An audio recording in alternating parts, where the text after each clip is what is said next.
അടുപ്പത്തിരിക്കുന്നത് പായസമാണ് കേട്ടോ. അപ്പോൾ പായസത്തിനുള്ള പാലാണ് അടുപ്പത്ത് വെച്ചിരിക്കുന്നത്.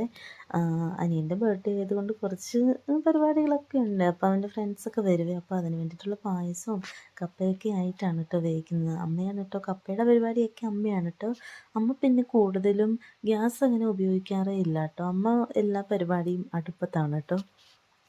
എപ്പോഴും അങ്ങനെ ഗ്യാസിൽ വെക്കുന്ന അമ്മയ്ക്ക് ഈ ചായ കാപ്പി അങ്ങനെയുള്ള സംഭവങ്ങളൊക്കെ അമ്മ ഗ്യാസിൽ വെക്കും. അല്ലാണ്ട് ഈ വലിയ വലിയ സംഭവങ്ങളൊക്കെ ഉണ്ടാക്കുമ്പോഴൊക്കെ അമ്മ അടുപ്പത്താണ് കേട്ടോ. അമ്മയ്ക്ക് അതാണ് ഇഷ്ടം കൂടുതലും.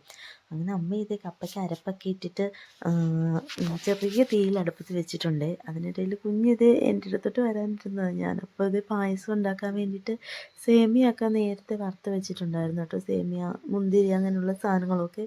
അപ്പം ഞാനിതേ പാല് തിളച്ച് വന്നപ്പം അതൊക്കെ അതിലേക്ക് ഇട്ട് കൊടുക്കുകയാണ് കേട്ടോ. അപ്പം അതെല്ലാം നോക്കി കാണാൻ വേണ്ടിയിട്ട് അമ്മയുടെ കയ്യിൽ അമ്മേനെ കൊണ്ടെടുത്ത് പിടിപ്പിച്ചേക്കുവാണ്.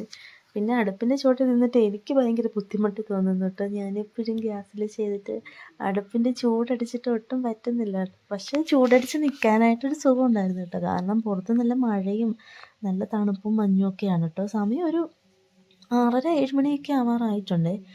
അപ്പം ഒരു 8 മണിക്കുള്ളിൽ എല്ലാം ആയാൽ മതി കേട്ടോ. അപ്പം ഞാനും അമ്മയുടെ കൂടെ ഞാനപ്പോൾ ഓർത്ത് അമ്മ ഇങ്ങനെ അടുപ്പത്ത് എപ്പോഴും ഇങ്ങനെ നിൽക്കുന്നതെന്ന്. എനിക്ക് കുറച്ച് നേരം നിന്നിട്ട് തന്നെ ഭയങ്കര ബുദ്ധിമുട്ട് തോന്നുന്നുണ്ടായിരുന്നു. കാരണം ഭയങ്കര ചൂടടിക്കും. നമ്മളിങ്ങനെ നിൽക്കുമ്പോൾ നമ്മുടെ വയറിന് തന്നെയാണ് കേട്ടോ ഭയങ്കരമായിട്ട് ചൂട് തട്ടുന്നത്. അതിനിടയിൽ ഇതേ വല്യമ്മച്ചി വന്നു. പായസം ഇളക്കിക്കൊണ്ടിരിക്കണമല്ലോ, നമുക്ക് അവിടെ നിന്ന് മാറാൻ പറ്റത്തില്ലല്ലോ. അങ്ങനെ ഞാനിത് ഇടയ്ക്ക് അമ്മേനെ കൊണ്ടൊക്കെ ഇളക്കാനായിട്ടൊക്കെ കൊടുക്കുന്നുണ്ട് കേട്ടോ. പിന്നെ എങ്ങനെയാണ് എന്തൊക്കെയാണ് ഇടേണ്ടത്, എന്തൊക്കെയാണ് ചേർക്കേണ്ടത്, എന്തെങ്കിലും കുറവുണ്ടോ എന്നൊക്കെ ഇതേ വല്യമ്മച്ചി വന്ന് നോക്കുന്നുണ്ട് കേട്ടോ. വല്യമ്മച്ചിയാണ് കേട്ടോ. വല്യമ്മച്ചിക്ക് ഉണ്ടാക്കാൻ അറിയത്തില്ലാത്ത ഒരു സാധനവും ഇല്ല കേട്ടോ. എല്ലാ സാധനങ്ങളും ഉണ്ടാക്കും. അപ്പോൾ അമ്മച്ചി നല്ലതാണെന്ന് പറഞ്ഞിട്ടുണ്ടെങ്കിൽ അത് ഓക്കെയാണ് കേട്ടോ.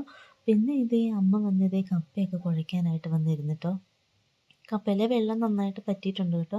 അരപ്പിട്ടിട്ട് കുറച്ച് ചെറിയ തീയിൽ മൂടി വയ്ക്കുന്നത് ഇതിലെ വെള്ളം പറ്റാനാണെന്നാണ് പറയുന്നത്. പിന്നെ നമ്മൾ കറക്റ്റായിട്ട് നോക്കി നിന്നില്ല ഇത് കരിഞ്ഞു പോകുമെന്നൊക്കെ തോന്നും കേട്ടോ. എനിക്കറിയില്ല കേട്ടോ. പിന്നെ ഇത് അമ്മ കപ്പ നല്ല രീതിക്ക് ഇത് സ്പൂണ് വെച്ചല്ല കേട്ടോ. ഈ കപ്പത്തുടുപ്പ് നമുക്ക് വേണമെങ്കിൽ കടയിൽ വാങ്ങാനായിട്ട് കിട്ടുവേ. അതല്ലെങ്കിൽ ഇത് നമുക്കിങ്ങനെ ഉണ്ടാക്കിയെടുക്കാവുന്നതേ ഉള്ളൂ കേട്ടോ നന്നായിട്ട്. പക്ഷേ നമ്മൾ സ്പൂണിട്ട് കുഴച്ചിട്ടുണ്ടെങ്കിൽ അത്രയും കുഴഞ്ഞു വരികയില്ല കേട്ടോ. പിന്നെ ഇത് എൻ്റെ പായസമൊക്കെ റെഡി ആയിട്ടുണ്ട്.